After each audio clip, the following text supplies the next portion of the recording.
ایک اللہ اور ایک اللہ کے رسول صلی اللہ علیہ وسلم، جبکہ میں اور آپ دونوں بڑی گہرائی کے ساتھ نہیں تو سطحی نظر سے یہ دیکھ رہے ہیں کہ ہمارا تعلق دنیا کے ساتھ بہت زیادہ بنا۔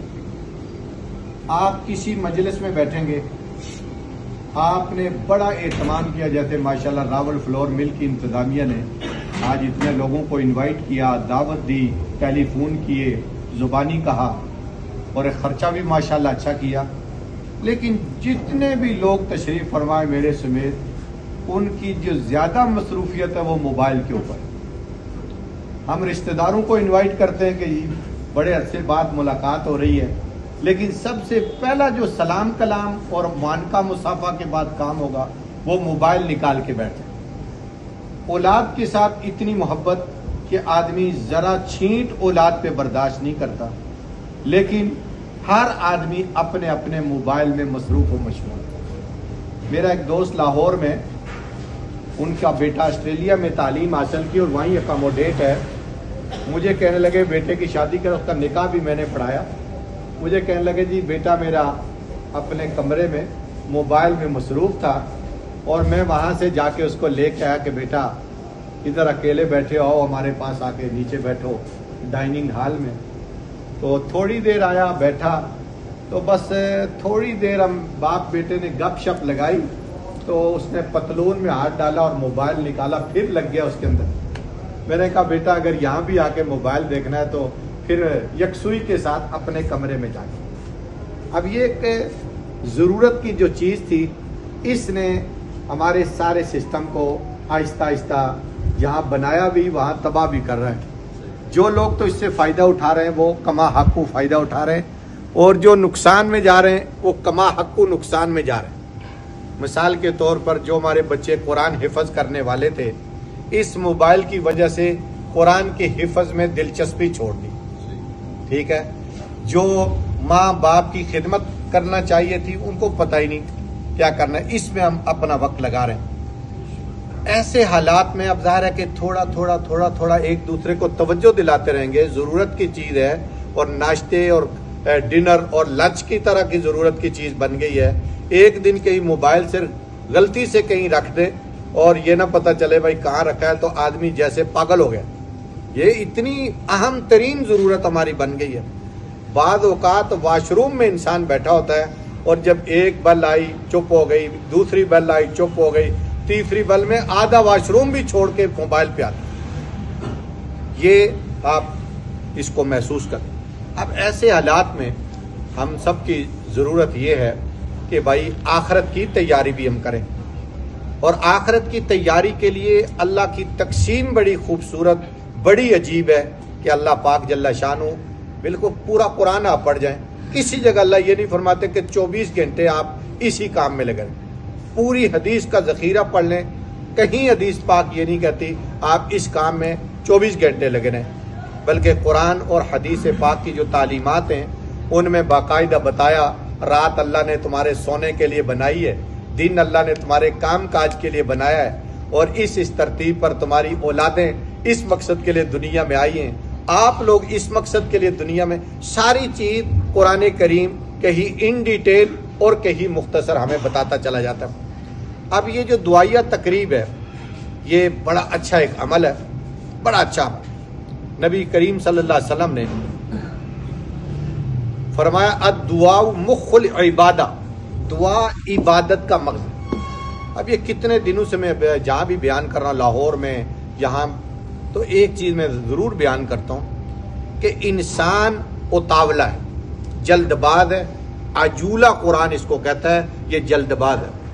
ہم دعائیں مانگتے ہیں، مولوی صاحب کی بیان سنا، تقریر سنی، کسی تبلیغی بزرگ کی تقریر سنی تو دل کرتا ہے بھائی اب دعائیں مانگیں، دعائیں اللہ پاک کو بڑی پسند ہے۔ تھوڑے ہی عرصے بعد ہم تھک ہار کے چپ ہو جاتے ہیں، یار قبول تو ہوتی نہیں۔ مولوی صاحب کا بیان سنا، کہیں حدیث شریف پڑھ لی، قرآن کی کوئی آیت پڑھ لی، لگ گئے ہم نمازوں پہ، نفلوں پہ، تھوڑے دنوں بعد وہ بھی پیچھے ہٹ جائے۔ جوش آیا بھائی قرآن کی تلاوت سے اللہ خوش ہوتے ہیں، فرشتے ہونٹ چوستے ہیں، اور فرشتے بڑا خوش ہوتے ہیں، دعائیں دیتے ہیں، قرآن کی تلاوت شروع کریں، تھوڑے ہی دنوں بعد وہ سارے جذبات ختم ہو جائیں گے۔ جبکہ یہ کام ہم نے لگاتار کر. دو چیزیں آپ یاد رکھیں، ایک انسان کا جسم ہے، ایک انسان کی روح ہے. جسم اللہ تعالیٰ نے مٹی سے بنایا، اور مٹی سے جب اللہ نے بنایا تو اس کی خوراک، اس کی غذا، اس کے لوازمات، اس کی ڈیمانڈ اللہ نے زمین میں رکھ دی. اب یہ راول فلور مل والے پوری کوشش کر کے گندم اکٹھی کر کے یہ مشکلات عبور کر کے ہمارے گھروں تک یہ ماشاءاللہ آٹا پہنچا دیتے. ٹھیک ہے، اب یہ کتنی مشکل کے ساتھ ہم تیار شدہ آٹا استعمال کرتے ہیں. اس مشکل سے تو یہ گزرے، ہمیں تو آسانی سے ملا، چند پیسے خرچ کیے اور چیز مل گئی. اب یہ کتنا پروسیس ہے. اگر بندہ اس چیز کو سوچے کہ یا اللہ یہ تیری مخلوق کے جگر کو تر کرنا، اس کے جگر میں کوئی چیز انڈیلنا، منتقل کرنا، یا اللہ یہ تو عبادت کا کام ہے. تو یقین جانے کہ یہ صبح و شام اللہ کا شکر ادا کریں کہ ہم اللہ تیری مخلوق کی خدمت میں لگے ہوئے. یہ بہت بڑا کام ہے. اب یہ دیکھیں نا، پانی پلانا یہ بہت بڑا اجر کا کام ہے. حضور نے فرمایا جو ایک بار پانی پلاتا ہے گویا کہ اس نے 100 غلام آزاد کیا، اور جو لگاتار پلاتا ہے. اور جو آدمی کسی بھوکے کو کھانا کھلاتا ہے، جو آدمی کسی پیاسے کو پانی پلاتا ہے، جو کسی برہنہ کو لباس پہناتا ہے، جو کسی بیمار کی تیمارداری کرتا ہے، جو کسی ضرورت مند کی ضرورت پوری کرتا ہے. رحمت دو عالم صلی اللہ علیہ وسلم کا فرمان گرامی ترمذی شریف، فرمایا اللہ اس کی ضرورت کو پورا کریں گے.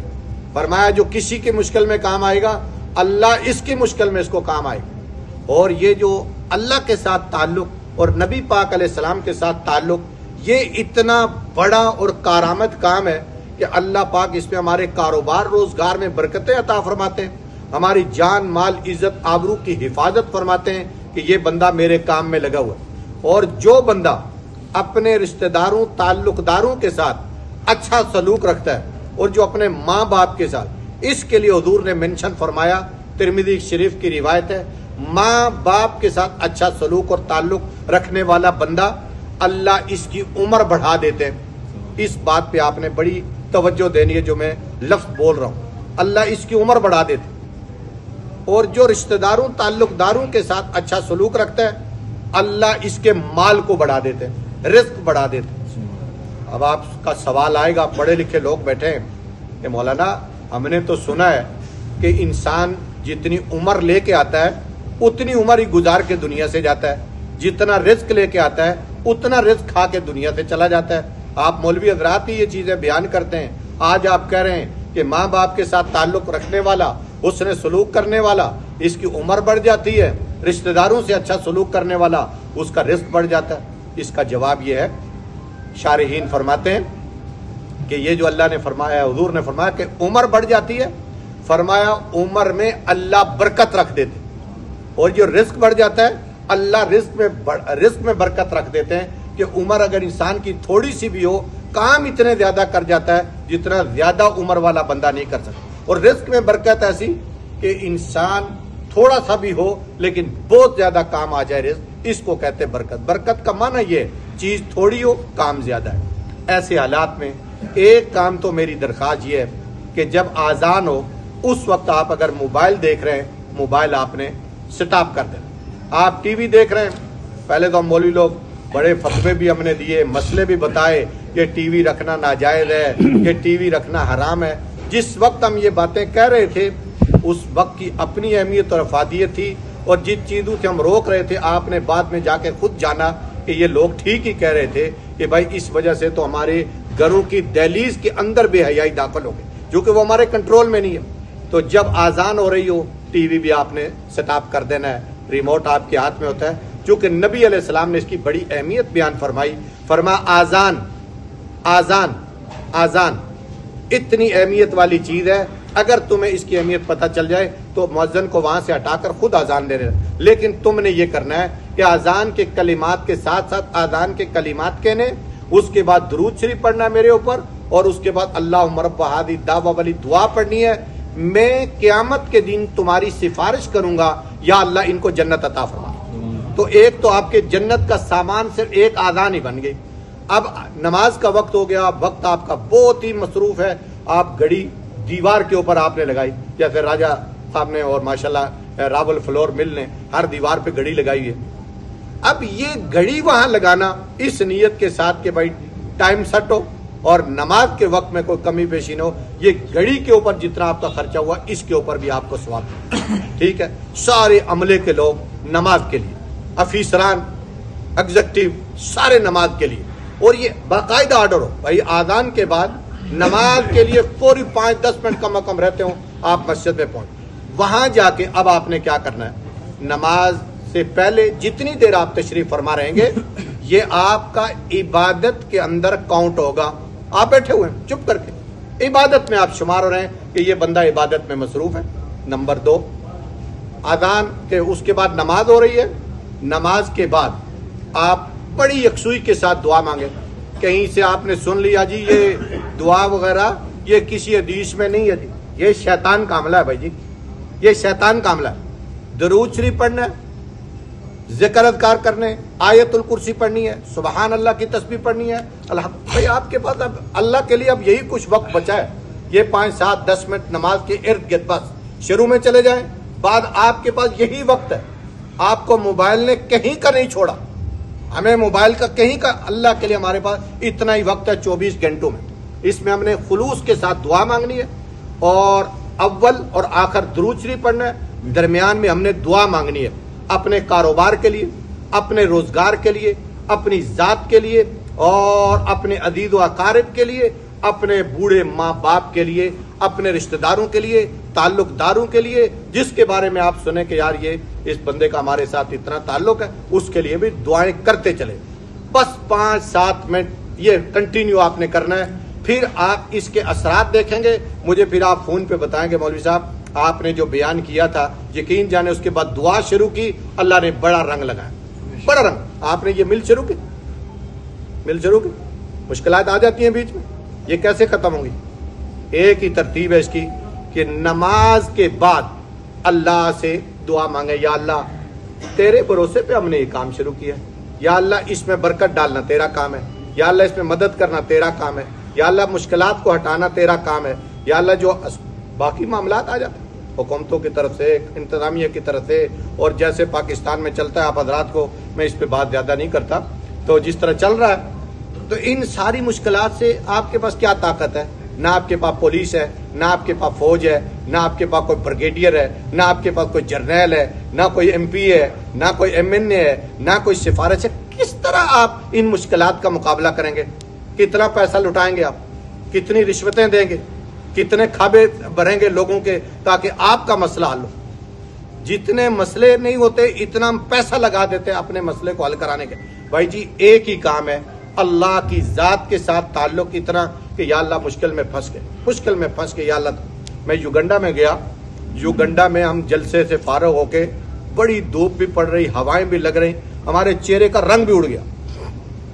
جب سارے لوگ ہم بھاگے تو ہوٹل کی لفٹ میں ہم بیٹھے, اب وہ کیپیسٹی تھی 8 لوگوں کی, چڑھ گئے 14 لوگ, یقین جانیے وہ لفٹ جا کے پھنس گئی دیوار کے برابر. میں نے جتنے بھی وہاں حضرات تھے میں نے ان کو کہا جی زندگی میں جو تم لوگوں نے کوئی ایسا کام خالص اللہ کے لیے کیا, کیونکہ زیادہ کام ہمارے دکھلاوے کے, جی جو کام خالص اللہ کے لیے کیا ہو آج اسی کا واسطہ کام آئے گا. دعائیں مانگی, پھر وہ ٹیلی فون ہم نے ان کو کیا, انہوں نے کہا جی ذرا ابھی پیشنٹ تھوڑا صبر کریں, ابھی ہم اس کا حل کرتے ہیں. وہ چلی اور ہماری جان میں جان آئی, ورنہ یقین جانے سانس اوپر کا اوپر اور نیچے کا نیچے. اور اسی طرح جب آپ کی مشکل آئے گی, قرآن کہتا ہے ام یجیب المضطر اذا دعا, جب پریشان حال آدمی دعا کرتا ہے اس کی دعا اللہ سے زیادہ کون ہے جو قبول کرے؟ یہ آپ نے کام, چونکہ دعائیہ تقریب ہے اور دعا کے اوپر آپ نے زور دینا ہے بہت زیادہ, دعا کے اوپر بہت زیادہ زور دینا, دعا کے اوپر آپ نے بہت زیادہ زور دینا ہے, دعاؤں کی طرف آپ نے رخ کرنا ہے اور اللہ کو منانا ہے, اللہ کو منانا ہے ہر وقت. دعا چلتے پھرتے گاڑی میں تشریف فرمائے, دعا پڑھ کے سفر کریں. گاڑی چلا رہے ہیں, وہ ایک کاؤنٹر ملتا ہے اس انگلی پہ لگانے والا, ٹھیک ہے, وہ آپ بس جب بھی موقع ملے آپ سبحان اللہ, الحمدللہ, اللہ اکبر یہ پڑھیں. درود شریف صلی اللہ علیہ وسلم, اللہم صلی علی محمد. یہ جلاء الافہام ایک کتاب ہے درود شریف کی. فرمایا کہ جو آدمی بہت زیادہ درود شریف پڑھتا ہے اللہ اس بندے کے کام غیب سے بناتا ہے. ٹھیک ہے، یہ کام آپ نے کرنا ہے، درود شریف اور استغفار۔ سورت نوح 29ویں پارے میں نوح علیہ السلام نے اپنے لوگوں کو فرمایا، لوگو استغفروا ربکم، اپنے رب سے استغفار کرو۔ اللہ کیا کرے گا؟ 3 چیزیں دنیا میں دے گا، 2 چیزیں آخرت میں دے گا۔ یرسل السماء علیکم مدرارا، لگاتار بارش اللہ اتارے گا۔ اب اس کی بڑی ڈیٹیل ہے، بارش کا ہمیں کیا فائدہ؟ وَيُمْدِدْكُمْ بِأَمْوَالٍ، آپ کو مال کی ضرورت ہے، پیسے کی ضرورت ہے، بٹوا خالی ہو رہا ہے، اللہ فرماتے ہیں یمددکم بِأَمْوَالٍ، اللہ تمہیں مال کے ساتھ مدد کرے گا۔ اور کیا؟ وَبَنِينَ، اولاد نہیں ہے، اللہ استغفار کی برکت سے تمہیں اولاد دے گا۔ یہ 3 چیزیں سورت نوح 29واں پارہ قرآن استغفار کے بارے میں بتاتا ہے، اور 2 چیزیں آخرت میں اللہ دے گا۔ یہ 3 ہو گئی، وَيُمْدِدْكُمْ بِأَمْوَالٍ وَبَنِينَ وَيَجْعَلْ لَكُمْ جَنَّاتٍ وَيَجْعَلْ لَكُمْ أَنْهَارًا، اللہ تمہیں جنت عطا کرے گا اور اللہ جنت میں نہریں ایسی چلائے گا کہ تم ان کو دیکھ کے خوش ہو گئے۔ تو دعا جو ہے یہ قرآن کریم کے دوسرے پارے میں اللہ فرماتے ہیں کہ ادعونی استجب لکم، مجھ سے دعائیں مانگو میں تمہاری دعائیں قبول کروں، اور جو لوگ میری عبادت سے منہ موڑتے ہیں، تکبر کرتے ہیں، میں ان کو جہنم کے اندر داخل کروں گا۔ اللہ تعالیٰ سے دعا ہے کہ ہمیں اپنی ذات کے ساتھ تعلق نصیب فرمائے۔ یہ جتنی میں نے دوران گفتگو بات عرض کی ہے، مطلب موبائل ہے، ٹی وی ہے، یہ جتنی بھی دنیا کی چیزیں، ان کو بھائی جی ضرورت کے درجے میں آپ نے استعمال کرنا ہے، زیادہ آپ نے تعلق اللہ کی ذات کے ساتھ بنانا ہے، اور ہر وقت کالی قبر کو ہم نے سامنے رکھنا ہے، ہر وقت آخرت کو ہم نے سامنے رکھنا ہے، پھر انشاءاللہ یہ دنیا کے کام سارے بنتے چلے۔ بھائی یہ دنیا کا جتنا نظام ہے یہ اللہ نے ہماری غلامی میں دیا ہوا ہے۔ سورج کبھی انکار نہیں کر سکتا، آج انہوں نے نماز نہیں پڑھی، آج انہوں نے یہ نہیں کیا، ہم نے نہیں طلوع ہونا۔ چاند کبھی انکار نہیں کر سکتا، ہوائیں کبھی انکار نہیں کرتی۔ اللہ نے جو چیزیں ہماری غلامی میں دے دی ہیں یہ لگی رہیں گی، بس کمزوری کوتاہی ہم میں آ جاتی ہے کہ سستی کر جاتے، اس سستی سے ہم نے جان چھڑانی ہے۔ اللہ تعالیٰ سے خلوص کے ساتھ دعا فرمائیں